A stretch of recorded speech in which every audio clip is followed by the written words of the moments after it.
All right, so I'm here with a guest, a special guest. We had a moment at the. Sorry, this is like a really fast, like non-introduction. Welcome back. Thank you guys for watching. Thank you guys for listening. We had a moment at the Logan Paul and KSI round two, I guess, boxing match. Number two. And it was the first time that I met you. Yes. But go ahead and introduce yourself. My name is Kevin Hines. I'm a storyteller, author, and filmmaker. And in the year 2000, because of depression and bipolar disorder, I jumped off the Golden Gate Bridge to try to take my life. It was the worst year of my life. It was the worst day of my life. I believed that I had to die. I believed I was worthless, and I attempted to take my life in a way that is 99% fatal. Only 39 people in the last 83 years have ever survived that fall, and only 5 of us can stand, walk, and run. They actually call us the most exclusive survivors club in the world. There's a book of the same name by Ben Sherwood. And so today, my wife and I make films about suicide prevention, hope, healing, and recovery. And we do the YouTube page Kevin Hines. And we try to help people change their lives through the power of story. Wow, like it's fucking man. Yeah, this is definitely a sensitive, like a close topic to me for a lot of reasons. But I mean, when I first talked to you about this, and I knew about your story before I had read into you. I don't want to make this just about this, but I always had the question when I thought about like my father taking his life was before you did it, because you did it. Yeah. It just didn't happen. Right. Like you jumped off the fucking Golden Gate Bridge, which is, like you said, damn near impossible to survive. But you're there. You're here now. Like as you're doing it, what goes through your head? And I know I kind of went right into it, so I apologize. But like, No, that's okay. Let's be honest and real about it. The millisecond my hands left that rail, there was an instantaneous regret for my actions. And I had what I call a 100% recognition that I just made the greatest mistake of my life. It was too late.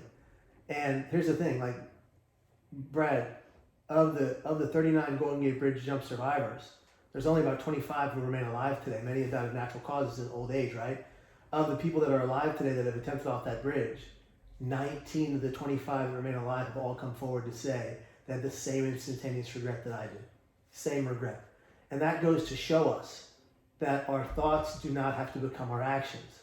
And that people can recognize that their thoughts don't have to own, rule, or define their next action. In suicidal crisis, they can always remain here. They can be here tomorrow and every day after that. And that's the message that my camp puts out, is that the mental struggles don't have to be a life sentence. They don't have to take you to suicide. They have to take you to hope with hard work. And that's how I stabilize. Like, I've been struggling for a long time with my mental capacity. And it is devastating when I'm unwell to my family and friends. It's devastating. They're crushed. And I fluctuate up and down with bipolar disorder. So it's not an easy road or pathway to be guided on. But, you know, my wife takes care of me. My father's there for me. My peers are connected to me. And I have developed a close personal protector network of people who've got my back when I'm struggling. But here's the biggest thing, is I'm honest when I am struggling about my pain. I believe a pain shared can be a pain halved. You know, I believe if we talk about our pain and our struggles, we can always survive it. Why do you think you didn't talk about it prior to, like, because I don't know if you necessarily, I can't assume that. I don't know if you didn't talk about it prior to doing, but to attempting suicide. Did you? I was silent in my pain for the most part. I was having hallucinations, auditory and visual, seeing and hearing things that nobody else could see. I used to see like death himself hover through my window. Did you what do you think led to all this? So I'm adopted. Okay. My biological parents had the same brain diagnosis that I do. They called it manic depression in their day in the 70s. They call it bipolar disorder now. Okay. So I was at the very least genetically predisposed to the disease twice. But to be fair, Brad, that's the name given by doctors, by man, you know? This is something that you could call bipolar disorder, or you could just call it what I call it, brain pain. And I was susceptible to it because my birth parents did a lot of drugs and drank a lot of alcohol, and they died very young, very tragically, of their mental health. And, you know, if I could go back in time to give them a sort of advice, I would tell them, hey, you've got kids to raise and to take care of. You got to fight that pain so you can survive it. But I know it's not that simple. Yeah. It's definitely not that simple. No, it's not that simple. But in a wishful world, you want to go back and change things. But who knows where I would have ended up? But I got adopted by a beautiful family, given this great child. I had a tragic infancy. It was terrifying. Like left unattended where they went to do score and sell drugs. Left in seedy motel beds with drug paraphernalia, sharp enough objects if we had touched, could have killed us. Me and my brother. In a situation where we were born in a squalor, concrete slab floor, box spring for a mattress, that kind of thing, and I survived that to get adopted by a beautiful family, and I thought I'm going to live and have this great life. I have opportunity now. My mom and dad. At what age was this? This was I was taken in at 9 months of age by Pat and Debbie Hines, and they would become a mom and dad, and growing up in that household. The first 30 days of me being in that house, I was violently ill all day, every day. I was so sick every single day. And no doctor could tell that Pat and Debbie why I was so sick until one doctor came forward and said, there's nothing physically wrong with your child. It's all emotional, 9 months of age. I had a distended belly filled with liquid, a bruise from the top of my sternum to the bottom of my abdomen for being malnourished, because my birth parents fed me what they could steal. Kool-Aid, Coca-Cola, and sour milk was my first diet. So I was a mess.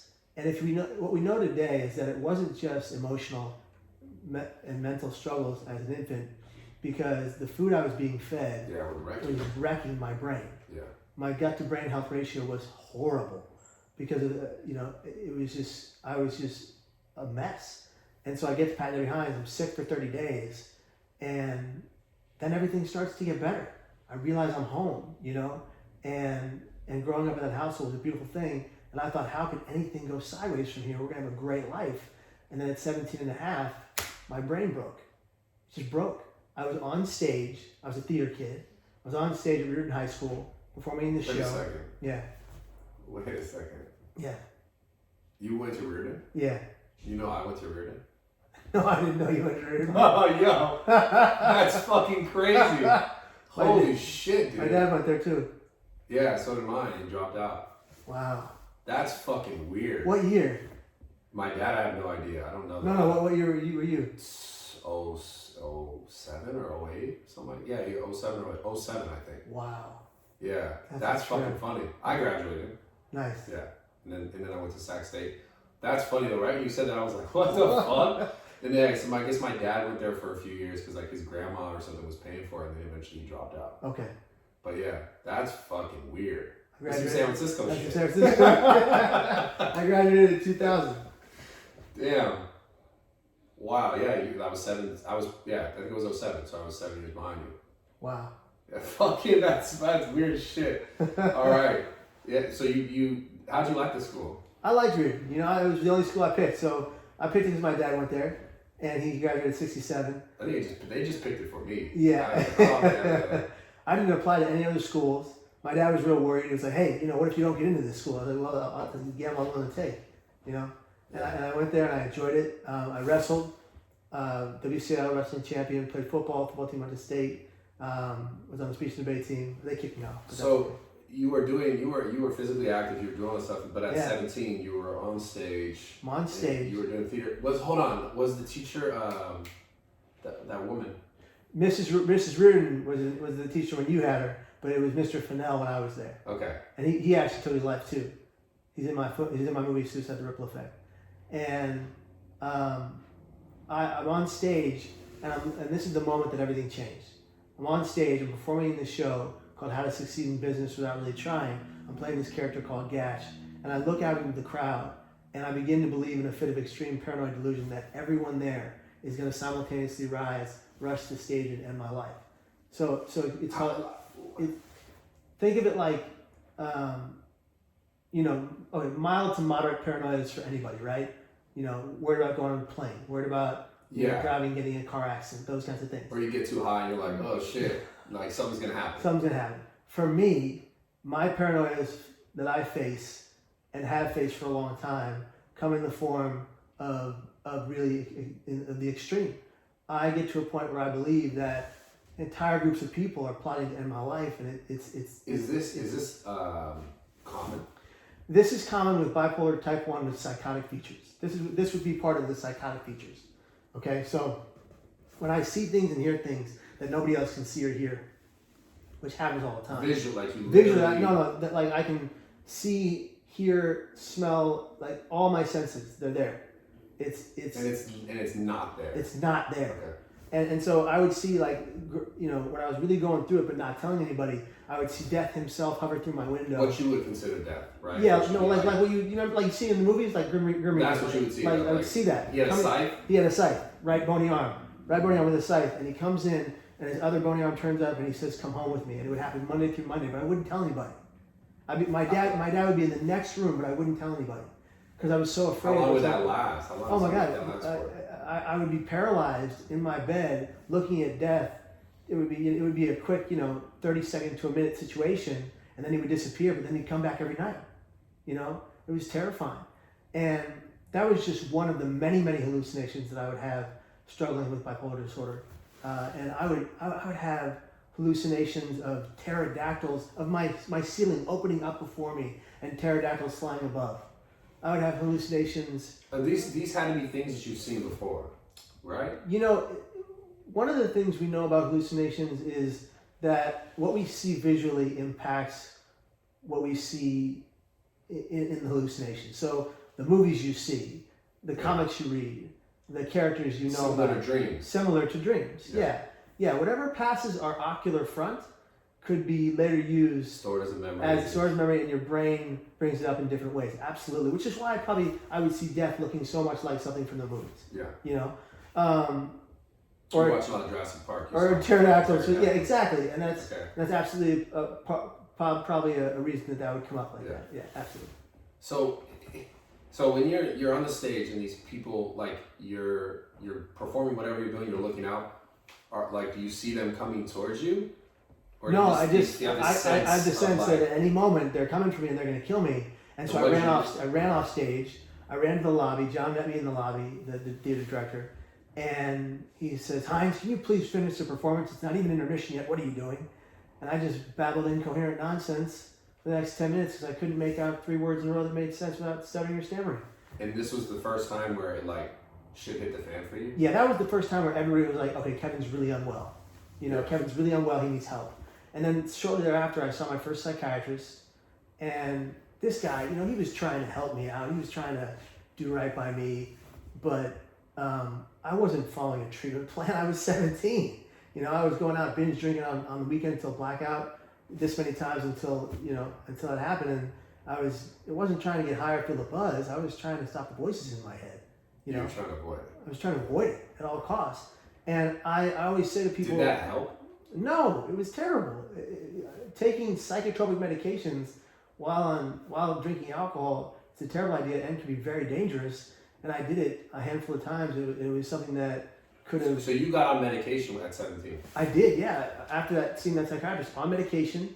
Was taking it, but I was taking it one day and not the next. 7 days and not for 7 days while binge drinking, which is not how you do it. Right. And so it would take me I would end up, just on this really rocky road until 19 years of age when it all just came to a head and I thought I had to die. And I thought... At 19? Yeah. I thought, this is it. I can't bear this weight anymore. It's too heavy. The depression is too heavy. And I wish I recognized back then what I told you earlier, that my thoughts didn't have to become my actions, because it wouldn't have taken me to the Golden Gate Bridge. I would have gone to my father that morning and said, "Dad, I need help." And that I think is what is the message I want to impart to your audience, because we know there's so many people struggling out there with suicidal thoughts and depression. The CDC is about to come out with a new report and another uptick of suicides, another rise in suicides, yet now the 3rd year in a row. Yeah, it's now all this, there's less cancer deaths, there's less other deaths from certain sources, but suicides is it's on the rise, exponentially increased. It's terrible in the military, in law enforcement. Dentists are dying at a large rate by suicide. So are doctors. We're really in a bad place as it comes to people and their struggles. What do you think is exacerbating it? What do you think is making it worse? One of the biggest things I think that is exacerbating suicidal ideation and thought processes is I think the technological age, and I don't mean social media in particular, because that's not actually been proven. I mean that we live in a society where you can get anything you need right now directly to you, but the one thing we are lacking now more than anything else is human connection. Is real like this right here. This is us connecting and enjoying each other's time, and we're missing that in everyday life, and we're forgetting about it. And people that are younger who came up, people that are younger that came up with just these new technologies never even learned that in the first place. So they didn't learn how to interact with people, and they never learned about social, emotional, and mental health. Yeah, it's crazy now. It's just everyone is they're glued to this. How many times you go to dinner and you see everyone is on the phone? Yeah. Everyone is like, and it's like you're missing. You're seeing families sitting at a dinner table at a public restaurant completely disconnected. And it's like, but you see that everywhere. And you're right. You talk about kids who, like, I remember I didn't get a phone till, I don't know, I was like, I must have been, well, our phones were different back then. Yeah. So they didn't even have like all these apps or any of this stuff. It was just like, I had like a Nokia with Snake or some shit. And I had a Sidekick, which was just texting. But there was not this like, there's like games and social media and all these different things that glue you to this. You're like, Twitter, you want to be updated on like what the rest of the world is doing. But we forget, like, it's like, well, okay, what about me and you? Yeah. Because, like, I think that's one of the most interesting things is, like, everyone is constantly looking out at, like, what everyone else is doing in their life or what everyone else has, like, successes or, like, problems or shit going on in the news. And a lot of it's very, like, kind of, like, news in particular, negative. And then other people you see on social, you're like, well, people have things that maybe you don't have. Because typically that's what people post on social. Yeah. You post things that you're proud of. Your highlight reel. Yeah. And then everyone, like, you see it all, and then you have less of your own interaction with, like, people in your life. And the crazy thing is, like, to achieve or to get those things or to have the cool things, like, you need this. Yeah. To move yourself forward. But it's like, people are so busy looking outwards. Yeah. That they miss this, and then they feel like they're constantly getting further and further behind because they see more and more outward. It's just such a weird fucking dynamic how, like, the world has gone this way, and then kids now have phones when they're like fucking 10. Yeah, and they're comparing themselves. They're already watching YouTube. Like, kids, it's been a thing where, like, they're crying and they're like, oh, here, just put YouTube up. And they're like fucking 4-year-olds who just like staring at screens and know how to use the phone. Yeah. And it's like they're just gonna grow up into that, and then what's gonna happen with like interpersonal connection and relationships? Not just that, we've proven that those devices are in themselves inherently addictive. So addictive as fuck. It's so bad. I'm fucking addicted to it. I'm not even saying I'm totally. No, yes, but if you're an adult who's not been raised with that for a portion of your life, you've had that grounding, that base level. Yeah. But if you're a child who has been looking at the screen since 4 years of age, and you know how to do everything on it, you're someone who is addicted to that at such a young age, and there's no recourse for like your crying or your whining or your upset tone. You're given a device to be quiet as opposed to actually being raised. Yeah, it's a huge problem. It's fucking wild, man. Like I feel like this whole suicide thing is only going to get worse coming from that generation when people start to realize like almost like no sense of self because they have no fulfillment. They have no sense of self, no fulfillment, and they believe they have no hope when they're in pain because they were never taught how to be resilient. We were taught how to be resilient. We were taught how to be tough in the face of struggle. At least I know I was. I was forced to. Right. Well, exactly. Yeah. You had to grow up that way. Certainly after what happened to your dad. Yeah. But and I'm grateful for that now. Now I can say I'm grateful for that. Back then, obviously, I was like, what the fuck? Like, why do I have to deal with this? Why is this my reality? And you see other people who don't have it that way, and you're like, how come they got this fucking bad? But now looking back, like, it just took me years and years to realize how much, like, it has made my life exactly what it is today, which is amazing, and I'm grateful for it. I still have a ton of moments where I'm like, fuck, you know, I wish I could share this, I wish I could show this with that person. But at the same time, I have so many, like, more people in my life directly, but also indirectly because of social media that I'm able to, like, share my life with and what I've learned with. And that's why, like, the main reason why, like, I wanted you to come here was to talk about what you've gone through, and I wanted you to talk about how you've gotten through it, because I know there's a lot of people out there that I've had interactions with, like fans, just even on my first podcast back, I explained a situation I had with a fan who was going to take his life and it didn't, and I met him in person and I talked to him. I just watched it yesterday. Yeah, and you come from a real you did it, and so the reason why I kind of went into that right away was that's what I think is so important to see for people listening and for people watching is you literally got all the way to that point through. It sounds like a whole host of things that have gone on in your life and things you still struggle with today. And you literally ended your life, but you didn't pass because of it's a miracle apparently. Yeah. And now you're here and you're able to say that instantly you're like, this is terrible. Because the people who end it, there's no recourse. There's nothing you can't sit and talk about it, you can't sit and have a conversation. That's the thing that I think is so important to get people to realize is and that's why I asked the question as soon as you started the jump, because you had time to be oh fuck, right? Right. So I think about my dad. My dad hung himself, so he's obviously he didn't pass away right away. So thoughts going through his head. He's probably oh fuck. But it's that's the thing that I want people to realize. It's if it's a gun or if it's something, because it's so instant. You don't really have the time to think, but you had a very interesting way in which you did it, where you definitely had some time to think that you're this is fucked. Yeah. And I want people to understand that obviously no matter how shitty it can get, and you seem to have gone through, like you say, you still deal with it. I've never had to deal with bipolar disorder. I know I definitely deal with depression, I deal with heavy anxiety, but never seen visually, never having to deal with that, and I'm grateful that I've never been there. But for people listening, whatever scale it is, dealing with anxiety, depression, bipolar disorder, you've obviously been there, you've experienced it, and you're still here, and you can tell people that obviously it was it would have been the worst mistake of your life. Yeah, I always tell and that's fucking that. I think that's beautiful, man. The fact that obviously it sucks that you went through it, but at the same time, that you're here to sit here and say that you literally did it. And it didn't happen, and you're that would have been the worst thing I could have ever done. Exactly, and it would have devastated my family to no end for the rest of their lives, and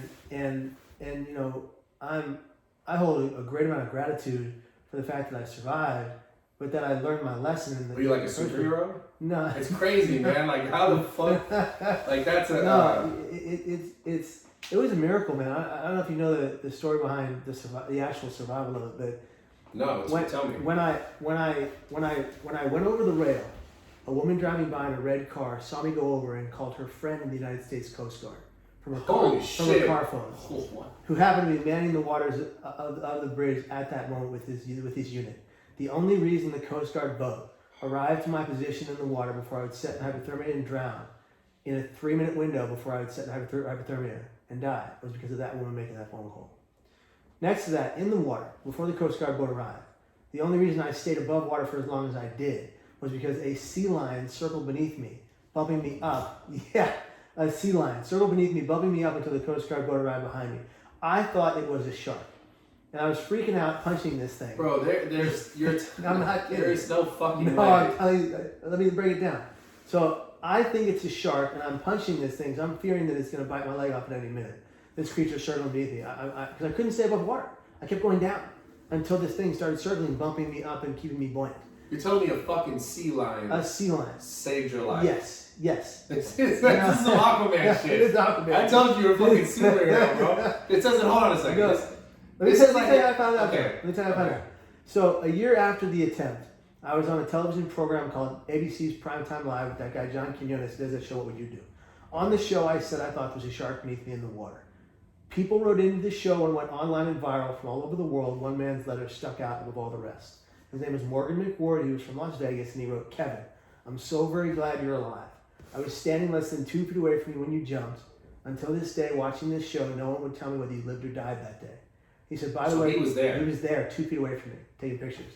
He said, by the way, Kevin, there was no shark like you mentioned on the show, but there was a sea lion, and the people above looking down believed it to be keeping your body afloat till the Coast Guard boat arrived behind you. What the fuck? Yeah. It's just the odds of that are the odds of all this are really... When my father took me back a year later to the date of my attempt, the anniversary of my attempt, at 10 in the morning, the same time I had attempted, to the Golden Gate Bridge to drop a flower off the bridge. Don't tell me there's a fucking sea lion. To find closure. We drop the flower after saying a prayer. It's a purple tulip with yellow inside. It wafts down, makes the tiniest ripple effects, which is why the name of the film we made is Suicide the Ripple Effect. And 2 feet to the right, pop up a sea lion. Yeah, man. Yeah, man. No. Yes. No fucking way. Yes. Dude, Yes. you play the lottery? No, I should. You should. I should. Because the odds of all this are fucking absurd. I know. It's like 1 in fucking trillions. Yeah, man. The odds of that. But the biggest part is, when I was entering the emergency ward, one of the foremost back surgeons on the West Coast was leaving for the day.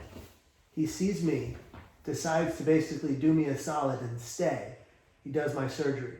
The first and only surgery of its particular kind. He invented it for my situation. He goes through my left side. I got a 23 staple scar across my left side. He goes in and he takes a cylindrical or circular titanium cage of mesh wiring, wraps around with vertebrae work, takes out all the shattered pieces of vertebrae. I shattered my T3 vertebrae, my T12, L1, L2, completely shattered and dispersed. He took out all the pieces, meshed them into a paste, fused them with a circular titanium cage of mesh wiring, 4 pins the size of my index finger, and a metal plate the size of my palm on my left side. The only reason I get to stand, walk, and run. Because of some like brand new surgery that the guy came. Because of some, he just came up with it and he was like, "This is what I'm gonna do." Yeah, man. You know, the odds, your odds, it's crazy. It's nutty. That's it's why. It's like you're meant to tell the story. You're meant to not be only tell the story. Yeah, it's like, it's fucking wild, dude. It's so cool. It's a privilege. It's a privilege to be here in front of you. Thank you for inviting me on the podcast. Absolutely, It's a privilege to be anywhere. Every moment of existence is a privilege. And that's what I try to help people understand, is no matter the pain you are in, you can survive it if you just believe. So 2.5 years ago, this is the kicker. 2.5 years ago, I developed a skin disease. 2nd-degree burns from the bottom of my feet to the top of my head without a fire. Medical burn. One of my medications poisoned my organs. Oh, fuck. It was terrible. I have burns across my entire body. I can't eat, sleep. Sometimes I can't walk. Bring myself to my knees. I'm crying all day long every day because it's so much pain. For 30 weeks of that period of time, for 30 weeks, 24 hours a day, I felt like knives and needles were coming from my bones through my skin across my entire body. What was this? This was caused by something called being on the tipping point of Stevens-Johnson syndrome. If you get Stevens-Johnson syndrome, you have a 1% chance of survival. What is that? It's a medication-induced disease. So all medications can cause Stevens-Johnson's in some people who have a predisposition to it. It's giving me fucking anxiety just to think about this right now. I know. Jesus. But I take medication every day to survive mentally, and I have to even now. Yeah. But how many medications are you on? Right now, I think 4. And I'm stabilized. I'm having a conversation with you. I'm functioning. Yeah, I'm out of a psych ward. This is good. But when I was going through this skin disease, they had to rip me from all meds simultaneously in 24 hours. I had a 73-hour hallucinatory withdrawal-based psychosis, which means it wasn't a mental health psychosis. It was a psychosis because they took me off all those meds simultaneously, and they were keeping my brain intact, right? So I was a mess. My wife had to take care of me. It was terrible.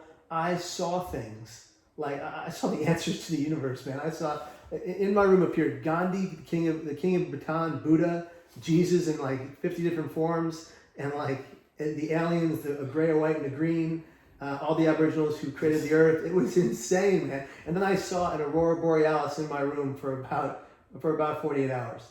It was unbelievable. So I've been through a lot in my life, to say the least. Sure. To say the least, but that level of gratitude that I hold today allows me to remember that no matter the pain, I can survive because I believe in myself. And that no matter how many times, and I still get suicidal. I get suicidal on a regular basis. Let me ask you a question. Yeah. I'm obviously going to let you finish, but there you go. The fact that you can say all that, experience all that, and then still say that you're able to survive and you can still be grateful for it, where do you find that? Oh. Because that's the real question. Because a lot of people deal with the stuff, and maybe not to the same degree, to different degrees, but they can't find that. Yeah. How do you find that? How do you maintain that? Because obviously medications help you maintain certain things, and you know the diets can help you maintain your gut health, your brain health. Yeah. But that is still, no matter what, like there's still a part of that for you to be like, okay, I'm gonna do these things to be better. That requires you to fucking want to. Like, how do you maintain that? I have to want to. I have to want it really bad, especially when I get suicidal again, to have that gratitude for being alive. I find that gratefulness from the love of people around me.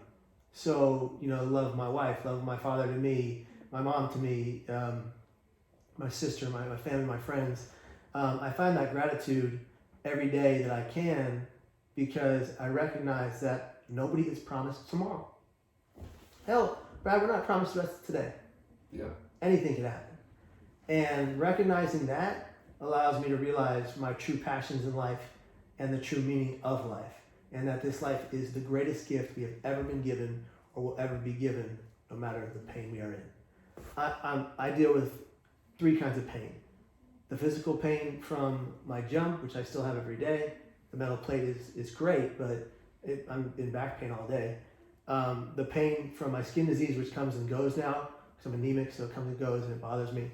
And then the brain pain, which is the most powerful.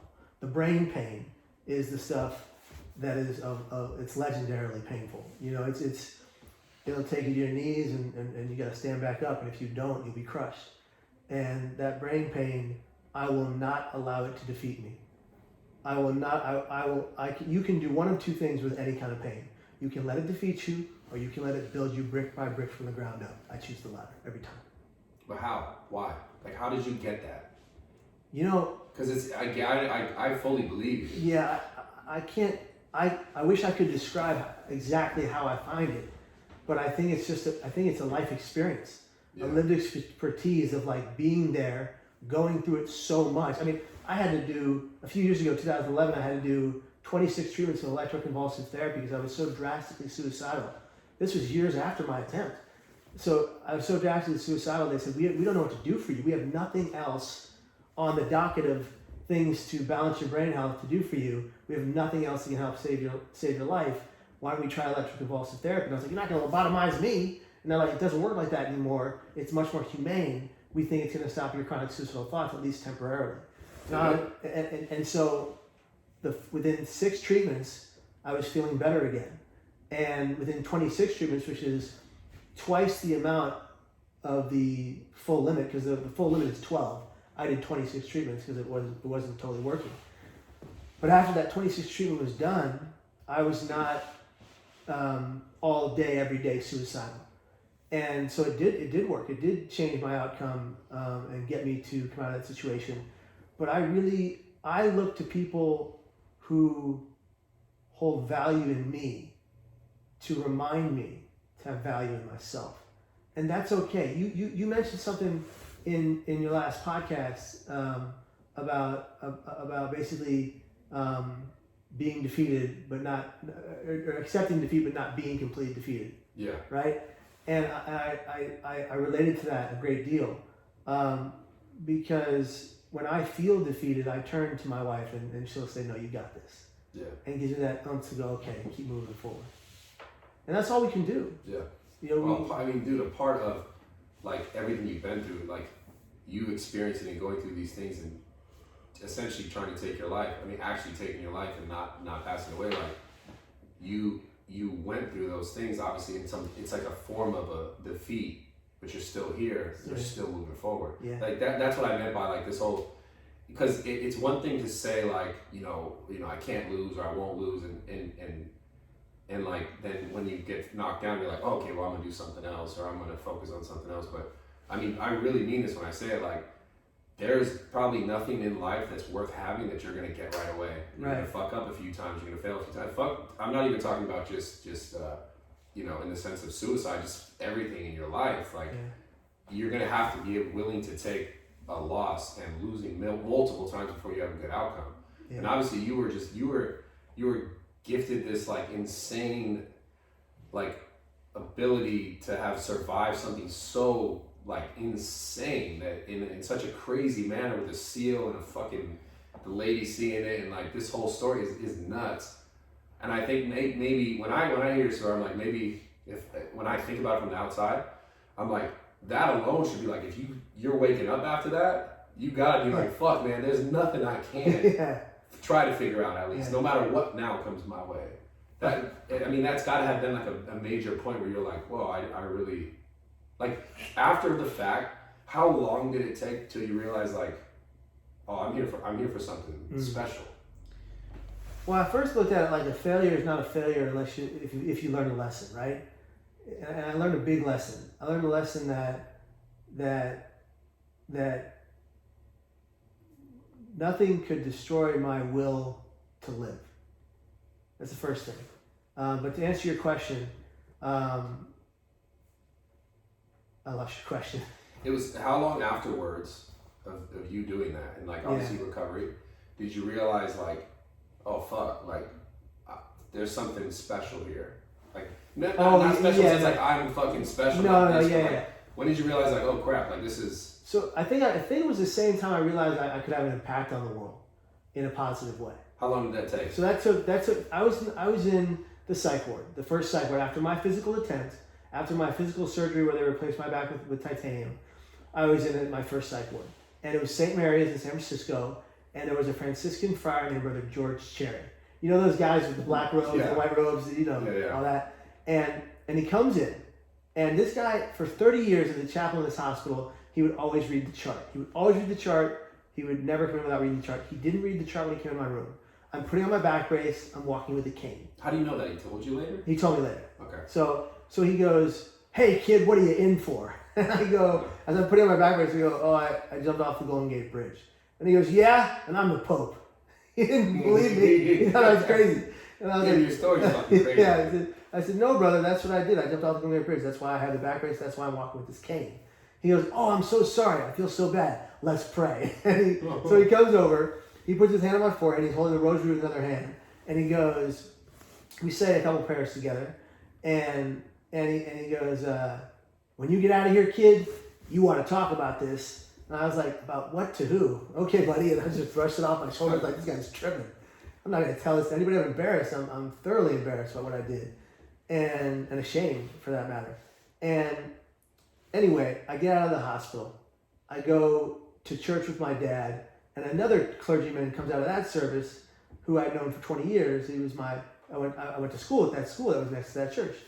And he goes, Kevin, how would you like to come and talk to our 7th and 8th grade class about your experience this Good Friday? And it was 7 months after my attempt. I'm wearing my back brace, still walking with the cane. I can barely get around. And I was like, oh, Father, I don't have a speech and I wouldn't know what to say. And my father, who's 6'1", shoved me forward and said, he'll do it. I was like, what are you doing, old man? He's like, you'll do it, we need closure. I was like, if you need closure, I need to go home and lay down. Yeah, we're fucking back. But I go on Good Friday. And I deliver a presentation that I'd written until 3 a.m. that day.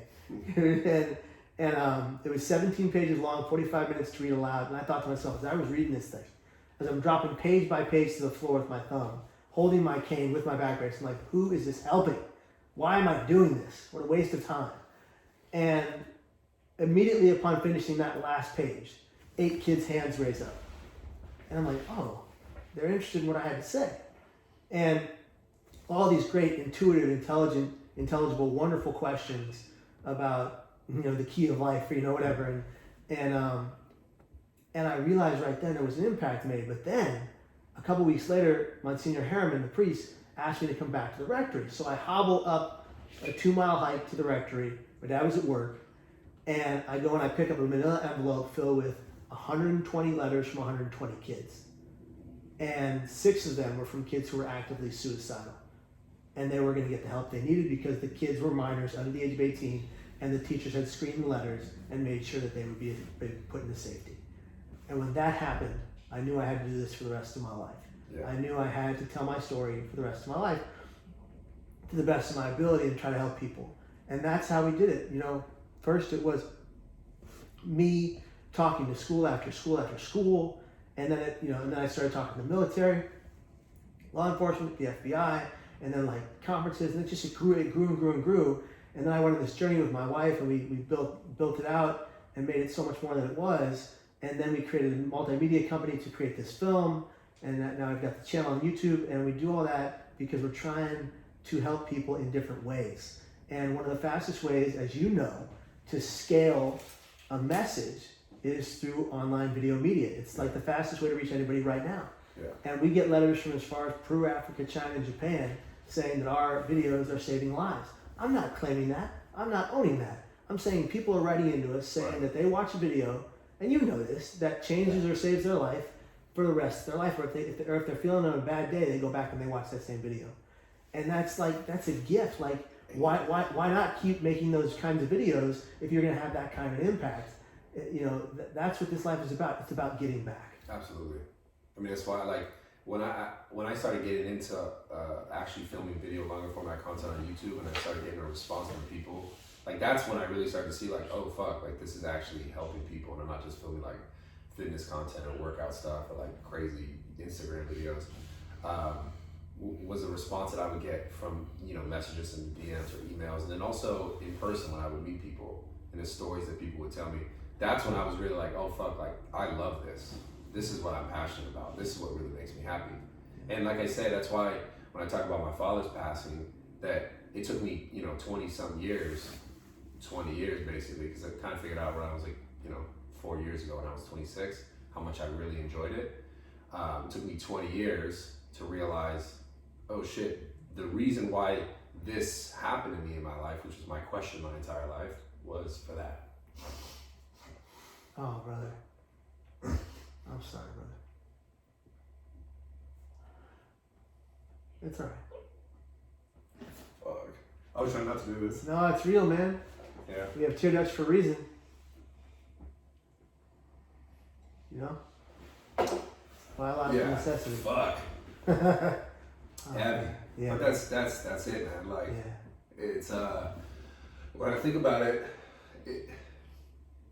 and I'm grateful because like the life that I'm able to live now is so fucking like, I would have never thought that, oh, I'm gonna be able to live a life that I always dreamed of, because like I made some fucking videos and like shared my experience through those videos and just literally how I felt, and my thoughts on it.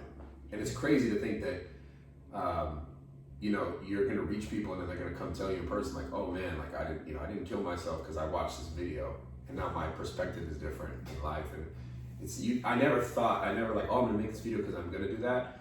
I was just like, okay, well, I'm doing YouTube and I want to be able to connect with people. I'm just gonna tell my story and I'm gonna share my life with people and why, like, what I think about it. Yeah. And then having people come tell you it's like, what the fuck? Like, I don't even know how to describe it because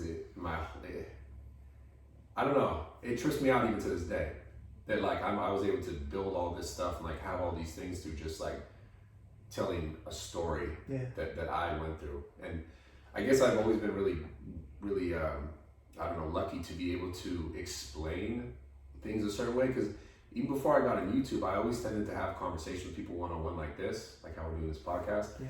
And I would talk to people about just life or my life on a one-on-one conversation. And I remember though, this is when I was like 18, 19, I always felt so good when I did it. And there was no filming, there was no anything. It was just like, this shit just makes you feel good. And I would leave the conversation like feeling energized. So it's interesting because on YouTube, a part of me was like, I wanted to do videos like that. I wanted to talk and share with people because I felt good afterwards. And then the crazy thing is like, in doing that, then you help like however many thousands of people feel good as well. Yeah.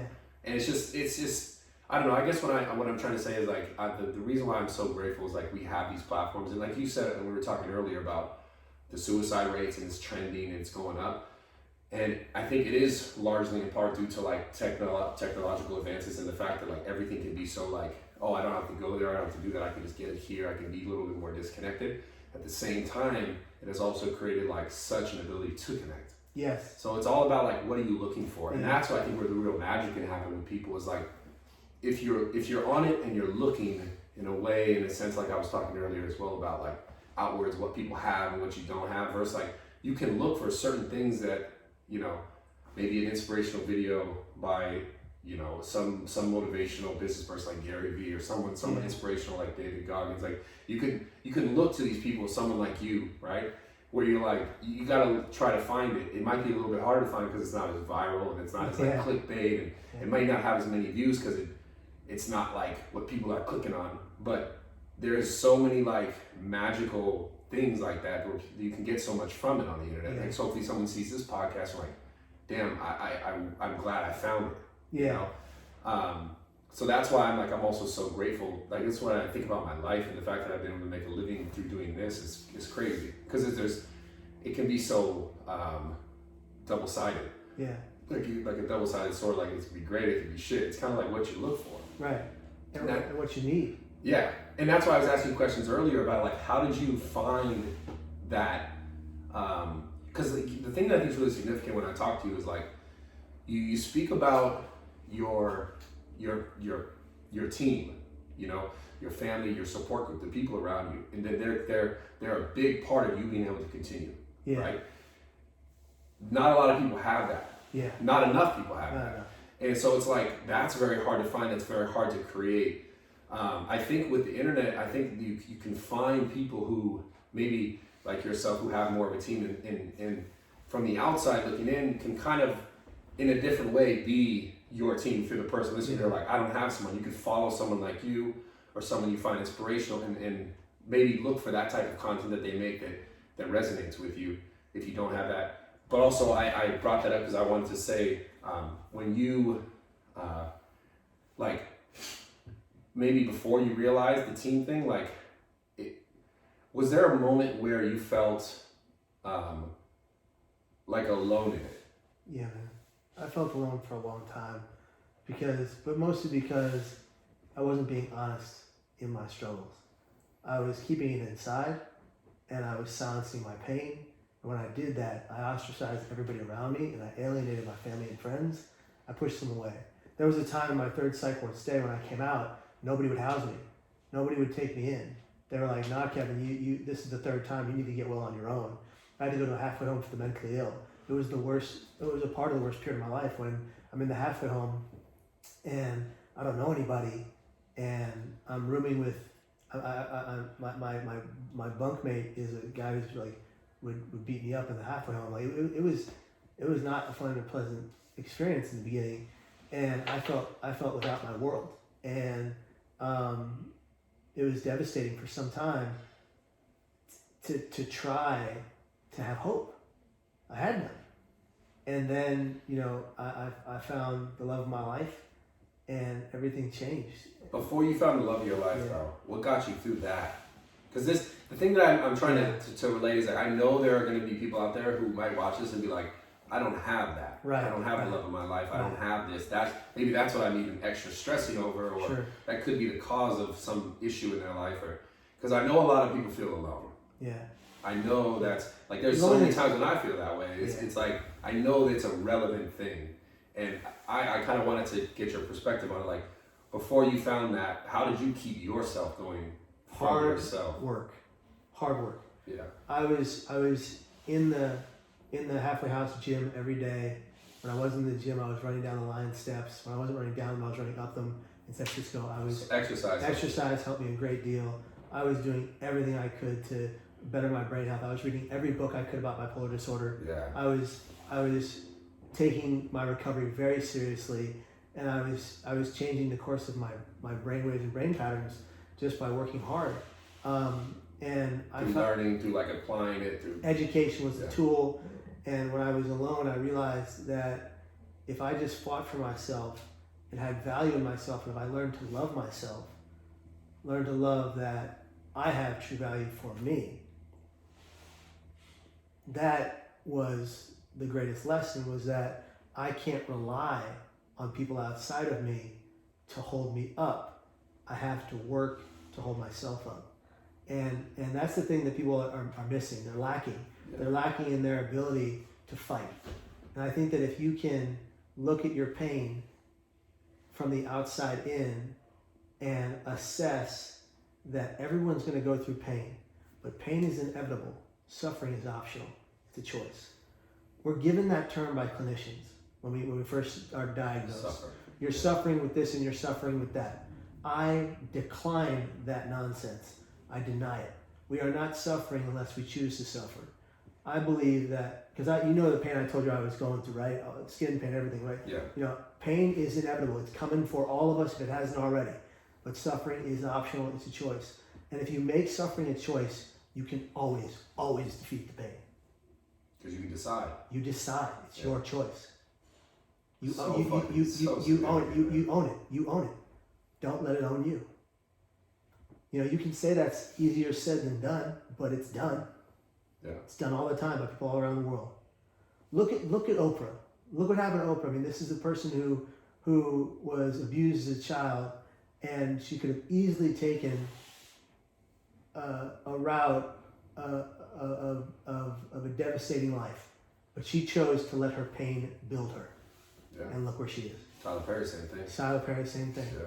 And this happens countless times all over the world. So if you You're talking about 2 billionaires who came from came garbage. from nothing. Yeah. And you know, I'm not comparing myself to them. I'm just saying. Right. I'm saying we can get that inspiration from anywhere in the world, and it's out there. Absolutely. Go for it. Find it. Find your Oprah. You know. And that's why I meant to talk about the whole social media thing. Like there is such a really good, like the fact that we're here having this conversation today to talk about this, to shed light on it, to like put it out there, is because of this. Yeah. Like otherwise we may have never crossed paths. Exactly. And someone listening might not have the opportunity to hear from you. Yeah. So like, I mean, this is such a hard podcast to like, how do you wrap this up? It's like, how do you make it one thing? How do you make it like what would you say? This is one of my cliche questions. Obviously, I'm gonna ask it regardless. Go for it. What would you say? It's funny. It's because it's the little kid questions when they raise their hand. Is the key to life? Like, what's the most important thing in life that you've learned through your experiences? I think the most important thing in life for everyone, to survive their pain is, even in the darkest of your hours, to have that light at the end, to have that hope. Have that hope reside there, because if you can look down the darkest of tunnels and recognize that the light exists, you just can't see it yet, you can keep moving forward, because you always know eventually you're going to get there. Yes. So whether you have the hope or not, have the damn idea of hope. Make sure that exists within your reality, because if you don't have the idea of it, you can't search for that light. But if you have the idea of it, you always recognize that light it exists. I just have to walk far enough to reach it. And that was my motto for a long time. I realized that if I could just be here tomorrow, forget the rest of the year, forget the rest of my life. If I could just be here tomorrow, and every day after that, one day at a time, a 24-hour period, I can live well for that one day, and not think past it. Like, if that's me living in the present, that's how I get through every day. Is just to be here tomorrow, and that has resonated with people all around the world. I coined that phrase a few years ago, and people all around the world have taken it. And be here tomorrow. Be here tomorrow. Yeah. And it's our hashtag, and it's what we use, and it's on our shirts and everything, and people love it, and it's been repeated all over the world. And we did the Be Here Tomorrow video with Logan Paul, your buddy, and that was amazing. That was a video that has now been seen by more people than any suicide prevention PSA in the world, and it's been credited with saving hundreds of lives. People write in to say it still saves their life.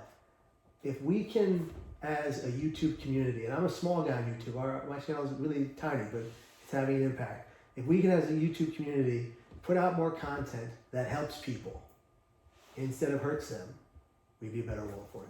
That's a fact, for sure. Yeah. Well, I look forward to making more content like that with you, man. Hell yeah, brother. And I appreciate you coming. I appreciate you being here, for sure. Thank you for having me. Sharing the story. I'm glad we got to do it finally. I know we had to keep going back and forth on our schedule, and I was in the hospital. I know you were sick. I'm so sorry. I felt bad about it. No, it's all good. But it's been an honor to talk to you, man. And I appreciate you. I appreciate you too, man. Like greatly. Yeah. Greatly. Thank you so much. Thank you, guys, if you do me a favor, drop a good review, drop a star, drop a like, comment, subscribe. Check out Kevin on all platforms. YouTube.com/Kevin Hines. Hit subscribe, click the bell, and at Kevin Hines Story on all social media. Do you have a podcast? Podcast is coming out in a few months. Awesome. Yeah. Yeah, definitely. So maybe if you see this video in a few months, Just probably search them on.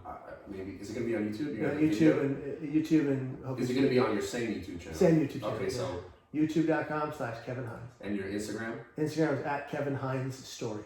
Check them out if you guys want some more inspiration. Your story is amazing, man. Like, I gotta say this one more time, but the odds of that are insane. You should for sure play the lottery. I'm playing the lottery. Like, we're getting a lottery ticket. No, I really, like, you have never done it? No, I know. Bro, the seal thing is for sure you need to play the lottery. I need to play the lottery. And the fact that you came back and the fucking seal, there was a I seal there. I named him Herbert. Herbert? Shout out to Herbert. Shout out to Herbert. Fuck him. What a seal, dude. Shout out to Herbert. Thank you guys for all the love. It was a pleasure, man. Thank you, brother. For real. Thank you. Same here. Hell yeah. Fucking awesome. That was great. Yeah, that was sick. Dude. That was really good. Yeah. My God. I appreciate you, man. Thank you, bro. Thank you. That That was was awesome. really good. Yeah. I wasn't even bored. And usually I'm bored when Kevin does podcasts. That was fucking amazing. No, the legit, Brad. the seal. We- This is bull. This is Will crazy. you take us out? Yeah. Bro, listen. I appreciate you coming, man. I appreciate all the love. Is this for the YouTube? Yeah. Make sure you guys turn the notifications on the bell. So much more coming soon. Be there tomorrow. Be here tomorrow. Be there tomorrow. Bye, guys. Appreciate the love, man. See ya. Yeah.